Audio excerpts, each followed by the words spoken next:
ഈ Sunday evening നമ്മൾ ശോഭ സിറ്റിയിൽ പോയിരുന്നു കേട്ടോ. എല്ലാവരും ഉണ്ടായിരുന്നു. അപ്പോൾ നമ്മളൊരു സിനിമ കാണാമെന്ന് വിചാരിച്ചു. അങ്ങനെ വിനീത് ശ്രീനിവാസൻ്റെ ഒരു ജാതി ജാതകം എന്ന് പറഞ്ഞ സിനിമയാണ് കണ്ടത്. അങ്ങനെ സിനിമയൊക്കെ കഴിഞ്ഞ് സ്റ്റുഡിയോയിൽ പോയി.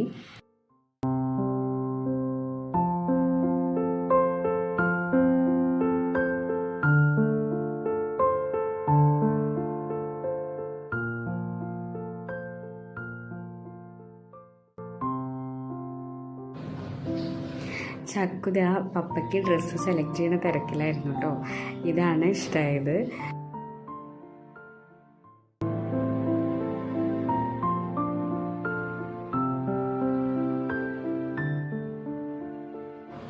അങ്ങനെ സ്റ്റുഡിയോ ഷോപ്പിംഗ് ഒക്കെ കഴിഞ്ഞ് ലേക്ക് സൈഡിലേക്ക് പോയി.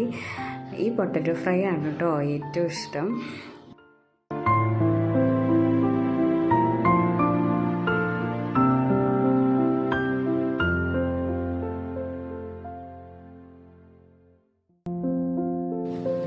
എല്ലാവരും ഉള്ളതുകൊണ്ട് നല്ലൊരു ഈവനിങ് ആയിരുന്നു. അങ്ങനെ കുറേ നേരം അവിടേക്ക് ഇരുന്ന് നമ്മൾ വീട്ടിലേക്ക് തിരിച്ചു പോയി.